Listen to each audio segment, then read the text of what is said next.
तो बच्चों आज का हमारा टॉपिक है चैप्टर 6 में हम आगे पढ़ने वाले हैं क्या देखने वाले हैं, एनर्जी कंसिडरेशन, क्वांटिटेटिव स्टडी। अच्छा, ये टॉपिक क्या है, क्यों पढ़ना है, पहले ये जानते हैं। ये टॉपिक हमारा जो है किसके बाद आता है, मोशनल ईएमएफ के बाद। यानी मैग्नेटिक फील्ड में किसी रॉड को आप परपेंडिकुलर टू मैग्नेटिक फील्ड अगर मोशन करवा रहे हो तो उसमें ईएमएफ इंड्यूस होता है। और अगर किसी यू शेप की जो कंडक्टर है उस पर अगर उसको आप स्लाइड करवा रहे हो तो वहां पे करंट भी मिलेगा क्योंकि लूप कंप्लीट हो रही है। तो ये जो स्टडी हमने की थी उसमें एनर्जी कंसिडरेशन कहाँ आ रहा है वो देखना है। तो आइए एक बार डायग्राम बना देता हूँ मोशनल ईएमएफ का, आपको मोशनल ईएमएफ भी आ जाएगा। So don't worry about anything. अगर लास्ट का कुछ पता नहीं है फिर भी आपको ये समझ में आएगा 101%। ये यू शेप का एक कंडक्टिंग वायर है, यू शेप है बच्चों। ओके, ये एम, ये एन, ये आर और ये एस। ये जो आर एस है बच्चों इसकी लेंथ मान लो इस साइड एल है, ठीक है। अब इसको आपने मैग्नेटिक फील्ड में रखा है और मैग्नेटिक फील्ड अंदर जा रही है तो मैंने क्रॉस बना दिया है।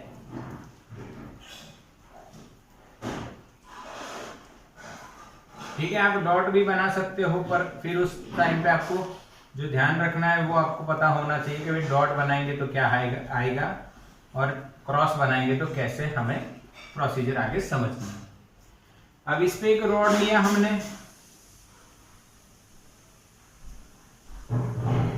ठीक है। ये रॉड का नाम हमने रखा भाई पी, क्यों, कंडक्टिंग रॉड है। जो इस एमएस और एनआर जो इसकी जो आर्म है यू शेप की उस पर स्लाइड हो सकता है, ये हमने पढ़ा हुआ है बच्चों। अच्छा, अब इसको किधर स्लाइड करवा रहे हैं हम लोग, left side, according to NCERT. Constant velocity v से लेफ्ट साइड इसको स्लाइड करवा रहे हैं। मान लो अभी ये कितने डिस्टेंस पे बच्चों, x। तो यहाँ पे जो p q r s loop बनी उसके साथ कुछ फील्ड लाइंस लिंक हुई तो वहां पे आपको फ्लक्स मिलेगा।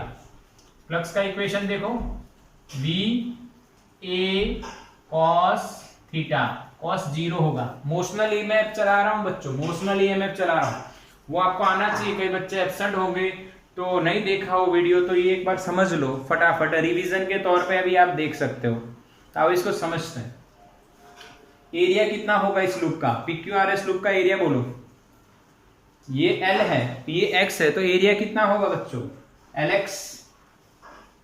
अच्छा, B और A के बीच का एंगल मैंने 0 क्यों लिया, देखो B कहाँ जा रही है, अंदर। ये एरिया सरफेस है, ये एरिया सरफेस एरिया है, इसका एरिया का तो अंदर होगा या तो बाहर होगा, तो हम अंदर मान लेते हैं। तो B भी अंदर और एरिया भी अंदर, क्योंकि एरिया का जो वेक्टर है वो नॉर्मल टू द सरफेस होता है, दैट्स व्हाई हम cos 0। तो this is the flux linked with this PQRS. Okay, now if we slide this over these two arms, PQ rod को अगर हम स्लाइड करते हैं तो फ्लक्स चेंज होता है।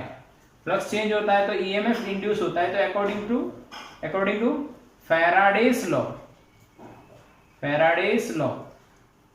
Epsilon is equals to minus d∅ by dt। The induced EMF is equal to the negative of the rate of change of magnetic flux linked with the coil और loop.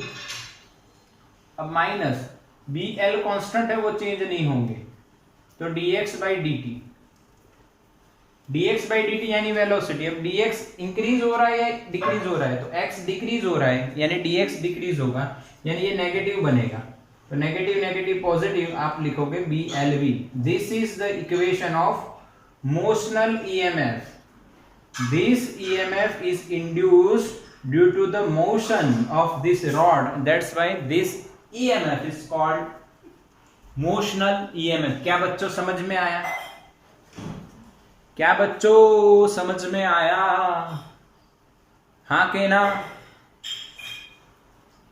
पक्का हुआ, बोलो पक्का हुआ, message करो अरे पक्का हुआ, यस। अगर नहीं देखा वीडियो तो भी पक्का हुआ। BBL याद रहेगा आपको, BLV या BVL। अच्छा, इसको बावड़ याद रखो बच्चों, बावल होता है ना, बावल, बावल गुजराती में बावल का एक झाड़ होता है जिसमें कांटे कांटे होते हैं, ग्रीन कलर का होता है, जो ट्री ही होता है छोटा सा, वो ग्रीन कलर का होता है। वेरी स्ट्रेंज, हाँ, ग्रीन कलर। ठीक है, समझ में आ गया। इमोशनल ईएमएफ याद रहेगा, बावल। चलो बच्चा, अब इसमें क्या कॉन्सेंट्रेशन करना है? Energy concentration. अब एनर्जी कॉन्सेंट्रेशन क्या करेंगे वो देखो, समझाते हैं हम आपको, ध्यान से समझना है। यानी यहां पे हम लोग मैकेनिकल वर्क करेंगे तभी ये मूव होगा। We have to apply external force to move this rod. Why we have to apply?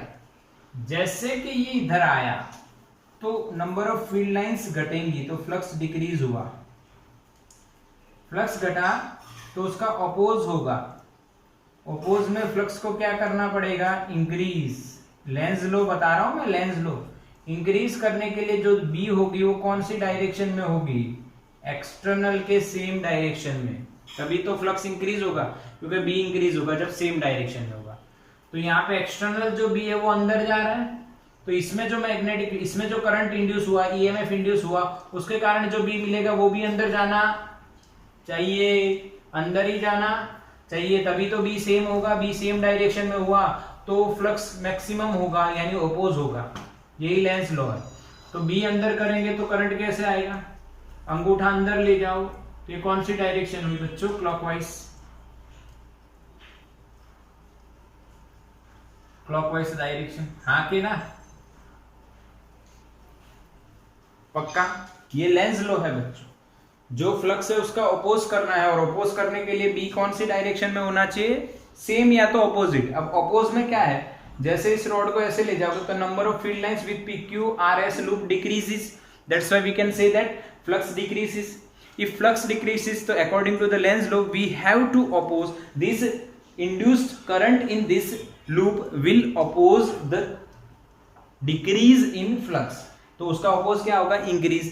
How to increase? तो इंडक्शन जो होना चाहिए वो इस ऐसे ही होना चाहिए कि दोनों के बी सेम डायरेक्शन में हो। That's why हमने अंदर भी जा रहा है, तो हमारा जो यहाँ पे लूप में इंड्यूस करंट होगा उसका बी कहाँ जाना चाहिए? अंदर। हाँ कि ना? समझ में आया? और अंदर गया, अंगूठा अंदर गया तो फिंगर क्लॉकवाइज, तो करंट भी क्लॉकवाइज। समझ में आए? बिल्कुल क्लियर, क्रिस्टल क्लियर।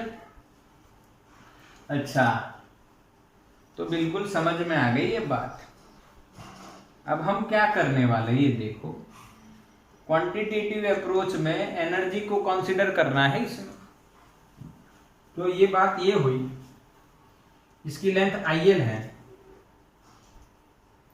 तो भाई force on PQ rod due to magnetic field B, due to magnetic field B, भाई फोर्स लगेगा IL क्रॉस B। याद आ रहा है चैप्टर नंबर 4, चैप्टर नंबर 4 का ये करंट कैरिंग वायर होता है, तो मैग्नेटिक फील्ड उस पर इतना फोर्स लगा देती है। अगर चार्ज होता है तो Q into V cross B, अगर करंट है तो IL क्रॉस B, अगर करंट है तो IL क्रॉस B। तो अब इसका मैग्नीट्यूड निकालिए आप, F equals to IL B, sine आएगा, क्रॉस प्रोडक्ट है तो IL किधर है? तो नीचे। IL कहाँ है बच्चों? नीचे है ना। I इधर है तो ये लेंथ L है, ये भी L है, तो IL कहाँ है? नीचे। और B कहाँ है? अंदर। तो एंगल कितना हुआ? 90, यहाँ पे आ जाएगा साइन 90। अच्छा, एक और बात आप समझिए, ओम्स लॉ आपको क्या कहता है? ओम्स लॉ क्या कहता है? करंट क्या होता है? EMF upon resistance. Ohm's law क्या कहता है? V equals to IR। तो I इजिकल्स टू क्या होगा? V अपॉन R होगा।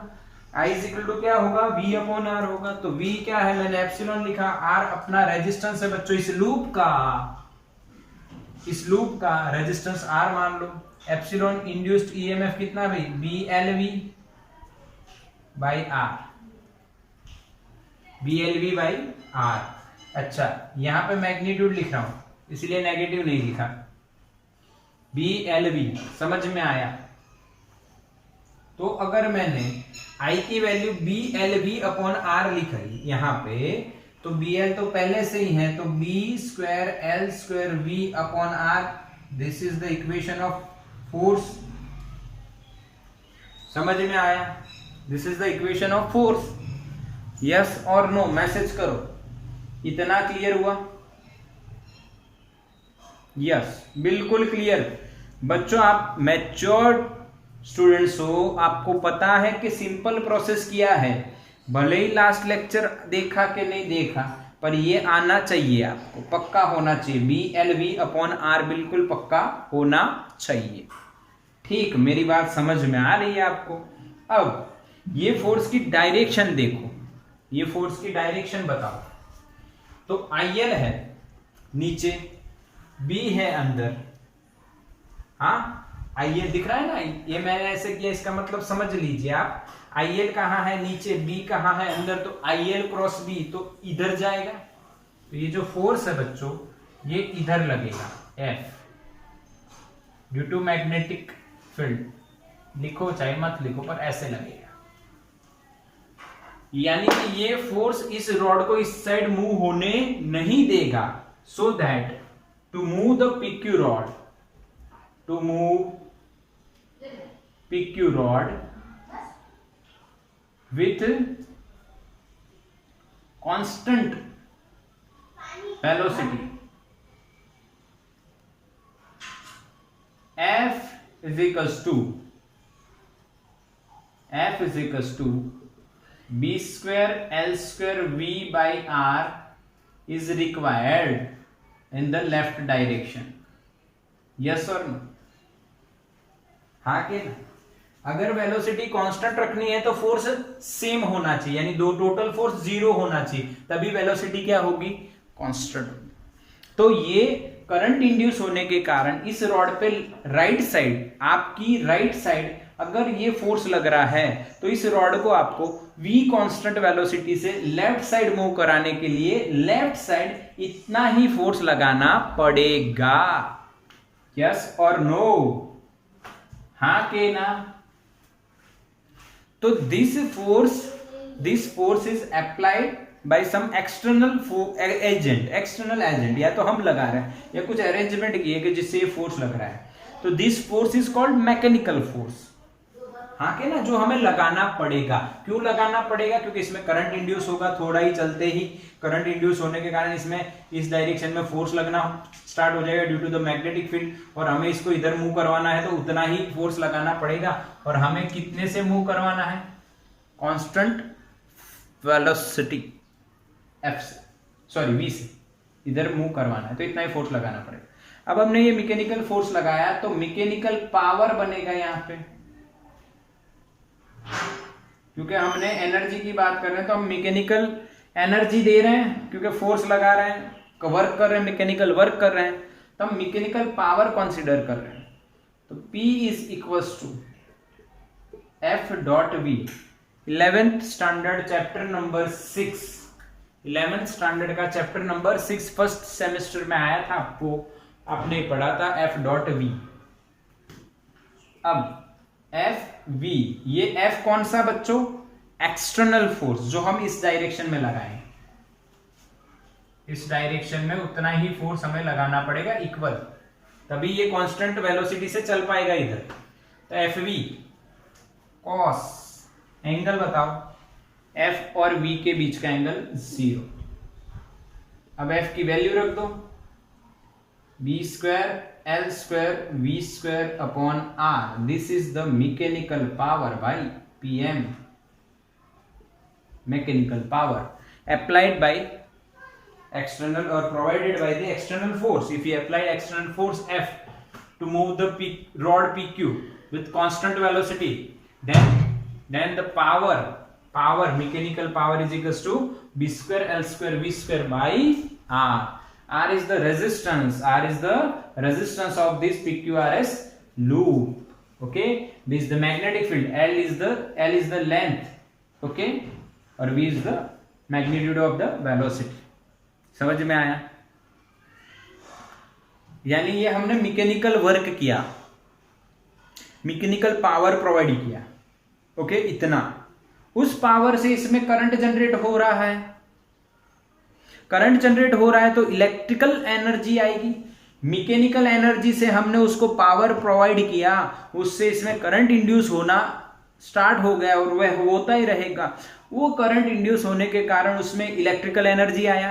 भाई इलेक्ट्रिकल एनर्जी आई, आया नहीं, इलेक्ट्रिकल एनर्जी आई। यहीं पे इलेक्ट्रिकल एनर्जी के कारण हमें अब इलेक्ट्रिकल पावर फाइंड करना पड़ेगा। तो बच्चों अब हम क्या फाइंड करेंगे? Electrical power. इलेक्ट्रिकल पावर होगा P electrical is equal to epsilon square over R. एप्सिलॉन क्या है? बावड़, तो B square L square V square over R. Same, या आप I स्क्वायर R से भी कर सकते थे, कोई दिक्कत नहीं है मुझे। इक्वेशन 1 और 2 देखो, क्या सेम टू सेम आ रहा है? क्या सेम टू सेम आ रहे हैं बच्चों? यही तो है एनर्जी कंसिडरेशन। आपने इस रॉड को मूव करने के लिए, इस रॉड को मूव करने के लिए मैकेनिकल पावर दिया, उसके कारण उस रॉड में करंट इंड्यूस हुआ और इलेक्ट्रिकल पावर आया। तो जितना आपने मैकेनिकल एनर्जी दी उतनी ही इलेक्ट्रिकल एनर्जी जनरेट हुई है। This is the law of conservation of energy. इसी को बोला गया है एनर्जी कंसिडरेशन, जो हमने पावर से प्रूव किया है। कोई गलत बात नहीं है। अगर आप एनर्जी पावर से प्रूव कर रहे हो तो क्या गलत बात है? कोई गलत बात नहीं। एनर्जी पावर ये सब रिलेटेड है, तो हमने पावर से इसको कंप्लीट किया है, कोई दिक्कत नहीं। अच्छा, इसमें एक बात आपको याद रखनी है, एक बात और समझ लीजिए। यहाँ पे जितना मैकेनिकल पावर आपने लगाया उतना इलेक्ट्रिकल पावर नहीं जनरेट होगा, ये भी आपको बता दूं प्रैक्टिकली। क्यों नहीं होगा बच्चों? क्योंकि हीट लॉस होगा। There are some heat loss, heat losses. हाँ, इतने लूप है तो कुछ ना कुछ हीट तो निकलेगी, गर्म तो होगा ही होगा। तो हीट लॉस को इग्नोर किया है, दैट्स वाई ये दोनों इक्वल आ रहे हैं। नहीं तो ये इक्वल नहीं आएगा, ये कम होगा, ये कम होगा। इसके प्लस हीट लॉस आ जाएगा, यानी ये जो मैकेनिकल पावर हम देंगे वो इलेक्ट्रिकल पावर और हीट लॉस में कन्वर्ट होगा। पर हीट लॉस को इग्नोर करें तो दोनों इक्वल आते हैं। This is called energy consideration, एक क्वांटिटेटिव स्टडी। ये क्वांटिटेटिव, हमने कितनी क्वांटिटी में एनर्जी कन्वर्ट हो रही है ये स्टडी करें। आया समझ में कि नहीं बच्चों? बोलो, बिल्कुल क्लियर? हाँ, पहले फोर्स निकालो, उतना ही फोर्स लगाना पड़ेगा आपको। उस फोर्स को वेलोसिटी से मल्टीप्लाई करो तो आपको मैकेनिकल पावर मिलेगा, और वो पावर इलेक्ट्रिकल पावर के बराबर है, इसलिए इलेक्ट्रिकल पावर पहले फाइंड करो, epsilon square upon R, I square into R, जो भी आप फाइंड करो दोनों में आंसर बराबर आएगा। ठीक है, तो यहां पे हमारा एनर्जी कंसिडरेशन खत्म। अब इसी के अंदर एनसीईआरटी हमें एक चीज देती है जो मैंने पहले ही पढ़ा दिया आपको, इंड्यूस्ड चार्ज। इसी में ये कंसेप्ट आ गया है इंड्यूस्ड चार्ज। तो इंड्यूस्ड चार्ज कितना हो गया? जैसे आपने देखा कि अब अगर आप रॉड को मूव करवा रहे हो तो उसमें ईएमएफ इंड्यूस हो रहा है, और लूप कंप्लीट करोगे तो करंट भी इंड्यूस होगा, तो इसमें चार्ज भी इंड्यूस तो होगा ही ना। कितना चार्ज? करंट है तो चार्ज आएगा। चलो देखते हैं कैसे। तो भाई फैराडे ने क्या कहा? फैराडेस लॉ के हिसाब से आप क्या लिख सकते हो? एप्सिलॉन जो है वो delta phi by delta T, आगे नेगेटिव पर इसको अगर मैं मैग्नीट्यूड लिखूं तो पॉजिटिव हो जाए। ये फैराडेस लॉ, ठीक है। इतना ईएमएफ इंड्यूस होता है अकॉर्डिंग टू ओम्स लॉ। अगर करंट फ्लो हो रहा है तो epsilon is equals to I R. यहाँ पे भी हम मैग्नीट्यूड लिखेंगे बच्चों, नेगेटिव पॉजिटिव नहीं ले रहे। अच्छा, आई को क्या लिखा जाएगा? Delta Q by delta T. अगर Q amount of charge flow हो रहा है, I is the current, R is the resistance, अगर Q amount of delta Q amount of charge pass हो रहा है इन डेल्टा T टाइम, तो current हो जाएगा delta Q by delta T। ये एवरेज भी आप गिन सकते हो, एवरेज EMF, यहाँ पे भी average EMF, induced EMF according to the Faraday and according to the Ohm's law. अब इन दोनों को कंपेयर करो तो delta Q by delta T into R is equals to delta phi by delta T. अच्छा डेल्टा टी तो cut हो जाएगा, तो induced charge is equal to क्या मिलेगा, डेल्टा फाई अपॉन आर। हाँ के ना। अब यहां पे आप ये इक्वेशन 1, ये इक्वेशन 2 और ये इक्वेशन 3, 1 और 2 वो हम लिख सकते हैं फ्रॉम 1 एंड 2। आपने ये लिखा और ये आंसर है। अब 1 में ऑब्जर्व कीजिए, तो ध्यान से देखना, induced EMF depends on time rate of change of flux. Induced EMF ये है ना, time rate of change of flux पे डिपेंड करता है, बट इंड्यूस्ड चार्ज जो है depends on only change of flux, not time rate of change of flux. ये एक इंपॉर्टेंट रिजल्ट आया है, देख रहे हो, induced EMF depends on time rate of change of flux, but induced charge depends on only change of flux, not time rate of change. समझ में आया? ये पहले भी मैं करवा चुका हूं, बट इस थ्योरी में दिया हुआ है तो हमने पूरा खत्म किया और थियरी को इस तरह से बढ़िया से समझा। बोलो आया सबको? हाँ कि ना बच्चों बताओ? स्क्रीनशॉट ले लो, तो बढ़िया क्वेश्चन है, बढ़िया लॉजिक है। तो बच्चों एक सम और है 6.8 6.8, बढ़िया सम, एकदम क्वालिटेटिव अप्रोच लगाना पड़ेगा, बढ़िया क्वालिटी वाला है, एकदम बढ़िया क्वेश्चन आपको पूछा गया है। चलो देखते क्या है क्वेश्चन, समझो, समझना है आपको। ये के है,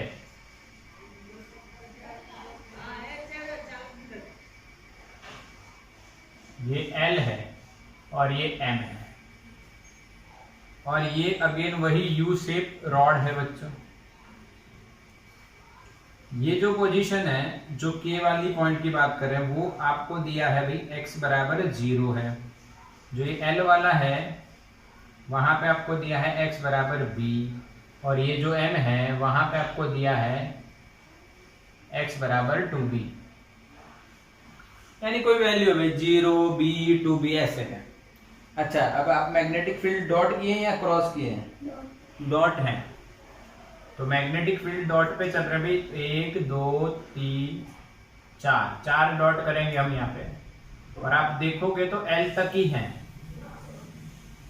देखो तो अंदर ध्यान से, L तक ही है, L से आगे नहीं है। इस साइड मिलेंगे और L से आगे नहीं। समझ में आ रहा है बच्चों? क्या है इसका मीनिंग, क्या है कि भाई x0 से xb तक मैग्नेटिक फील्ड है, उसके बाद मैग्नेटिक फील्ड 0 है, कोई है ही नहीं। अच्छा अब आपको एक रॉड दिया है, क्या दिया है? रॉड दिया है बच्चों, दिया है कि नहीं? ये रॉड ले लीजिए आप, वही अभी जो देखा वही पढ़ना है। ये P, ये Q, ये R और ये S, ये साइड मान लीजिए L है बच्चों, और यहां से ये जो दूरी है रॉड की मान लो कितनी है? X है। और इस रॉड को आप मूव करवा रहे हो, इस रॉड को आप मूव करा रहे हो with some velocity v। Okay, ये समझना है, ऐसा कहानी दिया गया है। This is the story of this question, the story of the question कि भाई there is one rod PQ which is sliding over this two arms of U-shaped conductor, and it will move from x is equal to 0 to b to b. Then find the equation or form the equations of this and draw the graphs. ऐसा question है। तो flux का, EMF का, force का और power का, इन चार का इक्वेशन बनाना है तो हमारे पास जगह है, मैं बना देता हूं, आओ समझो। तो हम लोग एक टेबल के फॉर्म में चलेंगे पहले और फिर ग्राफ बनाएंगे। ग्राफ यहां मैं बारी बारी से चारों का बना दूं, आप कहो तो, चिंता मत करना, डोंट वरी।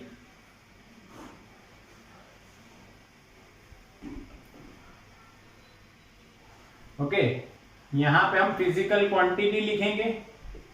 अच्छा, अब ये रॉड को 0 से बी, बी से 2B आप मूव कर रहे हो तो आपको दो पार्ट में मैग्नेटिक फील्ड मिलेगी, एक 0 से B है, दूसरे B से 2B नहीं है। तो पहले मैं यहां लिख रहा हूं 0 लेस देन और equals to x less than b। इसका मतलब x जब 0 से b के बीच में है, और उसके बाद b लेस देन और equals to x less than 2b, यानी b से 2b, ये दो पार्ट हो जाएंगे। ठीक है बच्चों, समझ में आ रहा है क्वेश्चन? अब आपको क्वेश्चन का सॉल्यूशन क्या है कि form the equation of magnetic flux. You all know the equation of flux, BA cos theta. Second में उन्होंने कहा है EMF, थर्ड में उन्होंने कहा है फोर्स, और फोर्थ में उन्होंने कहा है पावर, और फिफ्थ में कहा है कि ये लाइन हटा दो क्योंकि कुछ कहा ही नहीं। ठीक, बढ़िया दिख रहा है ना आपको? अच्छा, इसको हटा दो तो कैडबरी दिखेगी, 1 2 3 4 10 रुपए वाली कैडबरी, बढ़िया है बिल्कुल। आओ समझते हैं, समझना स्टार्ट करते हैं बच्चों। तो 0 से B तक मैग्नेटिक फील्ड है, एरिया कितना होगा इस लूप का, PQRS का कितना लूप, ये जो लूप है इसका एरिया कितना, L इंटू एक्स, जो वेरिएबल है अकॉर्डिंग टू द x, जैसे x बढ़ेगा एरिया बढ़ेगा, x घटेगा एरिया घटेगा। ठीक है। अच्छा, जब रॉड इधर आ गया होगा या बाहर निकल जाएगा इससे, मैग्नेटिक फील्ड से, तब कितना फ्लक्स आएगा? तो B as it is, L as it is and small b। क्यों बच्चों? जब रॉड भले यहां पे आ गया है, बट इस पूरी लूप के हिसाब से कितने एरिया में फ्लक्स लिंक होगा, तो ये B हो गया, ये L हो गया, तो LB आएगा। हाँ के ना? And this value is constant, क्योंकि चेंज नहीं होगी। यहां पे जब आ जाएगा रॉड यहां पे हो जाएगा, तब कितना फ्लक्स आएगा? BLB, capital BLB। फिर आप यहां लाओगे तो भी इतना ही रहेगा, यहां लाओगे क्योंकि number of field lines constant हो जाएगी आफ्टर, जब हम लोग ये मैग्नेटिक फील्ड को पास कर लेंगे, after passing the magnetic field. पक्का? हाँ के ना मैसेज करो, फिर मैं आगे बढ़ूंगा।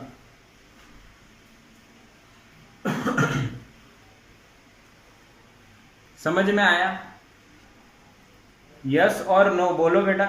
यस, समझ में आया, बिल्कुल। अब एप्सिलॉन की बात करते हैं। एप्सिलॉन का मतलब देखो, minus D phi B by D T, minus flux का इक्वेशन क्या है बच्चों? बी एल, और x चेंज हो रहा है तो dx by D T. Answer आएगा माइनस बी एल। अब इधर जब आएगा, इधर देखो, इसको हटा देते हैं, अभी आपको समझना है। जब इधर आएगा तब x बढ़ेगा, यानी आंसर आएगा B L V. v is positive because x increases, तो dx by dt is positive, तो यहाँ पे माइनस का माइनस ही रहेगा। समझ में आया बच्चों? हाँ के ना? इस केस में when the rod moves from 0 to b, then x increases, that means dx by dt is positive, तो आंसर हमारा माइनस बी एल भी रहेगा। जब हम कहां पे जाएंगे? 0 से b। और अगर हम लोग b से 0 जाते हैं, यानी क्वेश्चन ऐसा ही है कि पहले आप k से l आए, फिर l से m आए, फिर m से l आए, और फिर l से k आए, तो 0 से b गए, b से 2b, 2b से b आए, b से 0 आए। तो जब हम b से 0 जाएंगे तो x डिक्रीजेस बच्चों, तो dx by dt becomes negative, तो नेगेटिव नेगेटिव क्या आ जाएगा? पॉजिटिव। समझ में आया? के नहीं, के नहीं, के नहीं। Yes yes yes yes yes yes yes, बढ़िया बढ़िया। अच्छा इधर बताओ ईएमएफ, जल्दी से मैसेज करो फास्ट। इधर बताओ ईएमएफ, इंड्यूस ईएमएफ इधर कितना होगा जब बी से टू बी जाओगे तो ईएमएफ कितना इंड्यूस होगा। फ्लक्स का देखो क्या है, कांस्टेंट, फ्लक्स कांस्टेंट, तो उसका डिफरेंशिएशन क्या होगा। यस, जीरो, सही है। चलो भाई, चलो भाई, समझ में आ गया। ईएमएफ क्या हुआ, जीरो हुआ। क्यों जीरो हुआ यहाँ पे, because flux is constant, flux is constant. Now now force क्या होगा, अरे फोर्स तो वही होगा जो अभी था, हम पढ़े थे थोड़ी देर पहले, ILB sin 90, क्योंकि IL इधर आएगा या इधर होगा, ऊपर या नीचे, इस रॉड में से IL, ओके, ऊपर या नीचे, जो भी डायरेक्शन में इंड्यूस होगा। हम उसमें नहीं पढ़ रहे हैं अभी, क्योंकि इधर भी आएगा और इधर भी ले जाना है, तो कभी भी पर होगा इधर ही। और B कहाँ है, अंदर, तो IL या तो नीचे या तो ऊपर, और B कहाँ है, अंदर, तो एंगल क्या बनेगा, 90, दोनों ही केस में। IL ऊपर है, B अंदर है, तो एंगल 90। IL मान लो नीचे और B अंदर है, तो भी एंगल कितना बनेगा बच्चों, 90। तो ILB sin 90।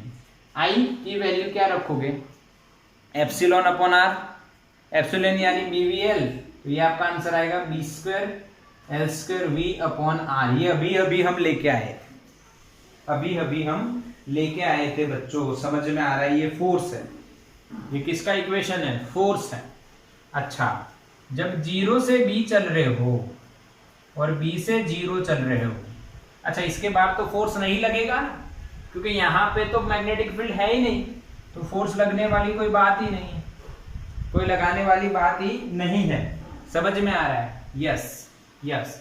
अब ऐसे लेके जा रहे हो आप, when you move this rod towards your left, towards your right, तो जो IL क्रॉस B है वो ऑपोजिट में लगेगा, यानी यहां पे आएगा minus B square L square V by are.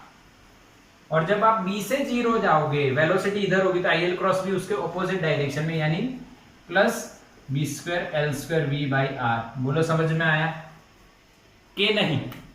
उसके बाहर तो मैग्नेटिक फील्ड है ही नहीं, तो फोर्स लगना कोई बड़ी बात है ही नहीं, लगेगा ही नहीं। बट यहां पे क्यों प्लस या माइनस आया, जीरो टू बी अगर आप ला रहे हो बच्चों, तो इसमें करंट इंड्यूस होगा, तो हमें इधर लाने के लिए एक्सटर्नल फोर्स क्यों लगाना पड़ रहा है, क्योंकि अंदर बिल लग रहा है, IL क्रॉस B अंदर, तो इधर की डायरेक्शन नेगेटिव। अब B से जीरो यानी ऐसे ले जा रहे हो, तो V हम इधर लगा रहे हैं, फोर्स हम इधर लगा रहे हैं, फोर्स हम इधर लगा रहे हैं, एक्सटर्नल फोर्स इधर लगा रहे हैं, क्योंकि इसमें IL क्रॉस B किधर लग रहा होगा, ऑपोजिट, तो ये डायरेक्शन पॉजिटिव, इसलिए प्लस, पक्का। अच्छा यहाँ पे जब रॉड होगा तो IL क्रॉस B नहीं लगेगा, क्योंकि B है ही नहीं, मैग्नेटिक फील्ड है ही नहीं, तो B है ही नहीं, तो मैग्नेटिक फोर्स यहाँ पे लगेगा ही। अच्छा, पावर का इक्वेशन आपको पता है, force into velocity into cos zero, यानी FV होना है, तो इसका क्या होगा, B square L square V square by R. अब बच्चों यहाँ पे मैग्नीट्यूड आ रहा है, तो इसका मैग्नीट्यूड तो पॉजिटिव ही होना है, चाहे इधर ले जाओ चाहे इधर ले जाओ, तो यानी पावर ऑलवेज पॉजिटिव। अच्छा इधर क्या होगा, जब फोर्स ही जीरो है, जब फोर्स ही जीरो है तो पावर क्या होगा, जीरो होगा। बोलो समझ में आया ये चार क्वांटिटी के इक्वेशंस। भाई फील हुआ कि नहीं हुआ, हाँ के ना। मैग्नेटिक फील्ड फ्लक्स कांस्टेंट के कारण ये जीरो हो गया, मैग्नेटिक फील्ड न होने के कारण ये दोनों जीरो हो गए, बाकी ये हिसाब तो है ही। चलो खत्म, हाँ कि ना। ये डायग्राम टेक्स्ट बुक में है, हाँ अब इसके ग्राफ बनाने हैं। अब ग्राफ किसके लिए बनाने हैं ये बता देता हूं। देखो देखो समझना है आपको बच्चों, आप रॉड को K से L, जीरो से B लेंगे, B से 2B लेंगे, 2B से B लाए और B से जीरो लाए, तो यहाँ पे आप एक ही क्वांटिटी का पहले इस तरह ग्राफ ड्रॉ होगा, फिर वापिस आने के लिए ड्रॉ होगा। तो उसका एक शॉर्ट तरीका एनसीईआरटी में दिया हुआ है। एनसीईआरटी क्या कह रही है ये समझो आप, ग्राफ बनाने के लिए आप किस चीज के ग्राफ बनाओगे, इसी क्वांटिटी के सारे ग्राफ बनाने वाले हो। तो ये हम एक लाइन ड्रॉ कर लेते हैं बच्चों, यहां पे हम लोग फ्लक्स ड्रॉ करने वाले हैं। पहले ये x है बच्चों, और यहां पे हम फ्लक्स ड्रॉ करेंगे, ठीक है। फिर यहां पे हम हटा देते हैं और यहां पे हम ड्रॉ करेंगे बच्चों EMF। फिर यहां पे हम हटा देते हैं और यहां पे हम ड्रॉ करेंगे बच्चों फोर्स। और लास्ट में हम क्या ड्रॉ करने वाले हैं? पावर। ओके, तो चारों क्वांटिटी हमें ड्रॉ करनी है, बट किसके लिए ड्रॉ करनी है? 0 से B, B से 2B, 2B से वापस B, B से फिर 0। तो एनसीईआरटी हमें, और हमारा भी दिमाग ऐसे चलना चाहिए भाई, ये 0 है मान लो, ठीक है।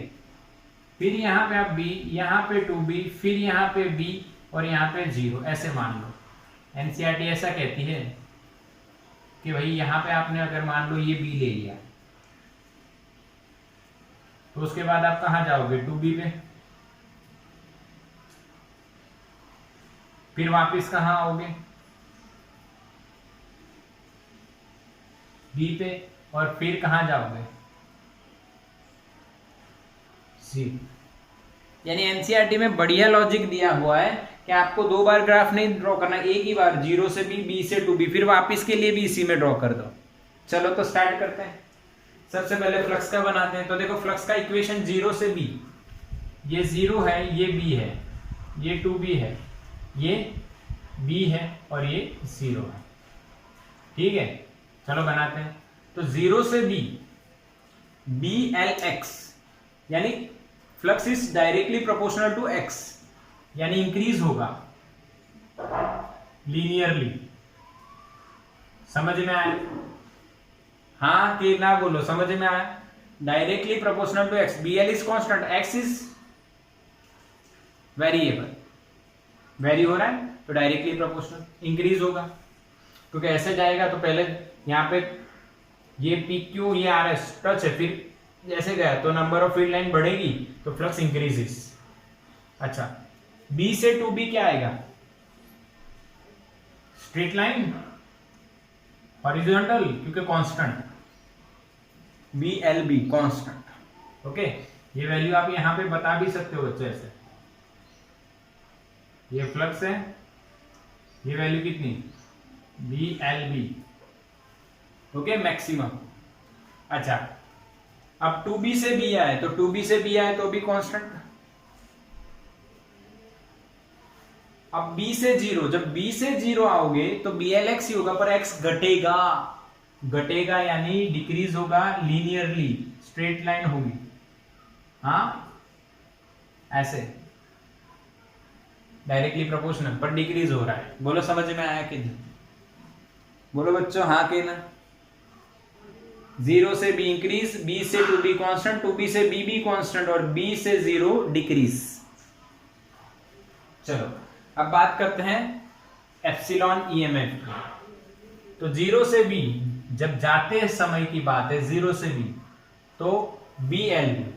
अब B कांस्टेंट, L कांस्टेंट और V भी कांस्टेंट है, तीनों कांस्टेंट, तो एक कांस्टेंट वैल्यू मिलेगी। पॉजिटिव रहेगी या नेगेटिव? सॉरी नेगेटिव है, यानी 0 के नीचे, ये वाली। समझ में आया? इसलिए डैश डैश लाइन कर दिया हमने, इंक्लाइन बना दिया। ओके, अब B से 2B 0, तो यहां पे आपको 0 मिलेगा। फिर 2B से B भी 0 है ना, B से 2B 0, तो 2B से B भी 0। अब देखो B से 0 क्या आया? प्लस। ये मैंने समझा दिया है क्यों प्लस हुआ है, क्योंकि dx by dt negative, dx by dt देखो डिक्रीज हो रहा है तो नेगेटिव, नेगेटिव है dx बाई, तो नेगेटिव नेगेटिव पॉजिटिव, तो EMF पॉजिटिव हो जाएगा। बोलो समझ में आया? इसकी वैल्यू भी आप लिख सकते हो, अगर लिखना है ये पॉइंट की वैल्यू -BLV और ये वाले की +BLV कांस्टेंट। आया समझ में? ये हो गया बच्चों क्या? EMF। अब फोर्स की बात करो तो फोर्स देखो 0 से B नेगेटिव, तो यहां पे आएगा नेगेटिव 0 से B। B से 2B देखो 0 है, तो यहाँ पे 0, 2b से bb 0, फिर 0 b से 0 वापिस आने पे पॉजिटिव। ओके, और लास्ट में बात करनी है पावर, 0 से b positive, power is always positive, तो यहाँ पे पॉजिटिव, फिर 0 b से 2b, 2b से b भी 0 होगा और वापिस पॉजिटिव। तो जो हमने इक्वेशन बनाए वही आपने ड्रॉ किए। बोलो समझ में आया कि नहीं? बढ़िया बना के नहीं? बढ़िया पूरा क्लियर हुआ कि नहीं? बिल्कुल क्लियर हुआ। तो इसका स्क्रीनशॉट ले लो बच्चों।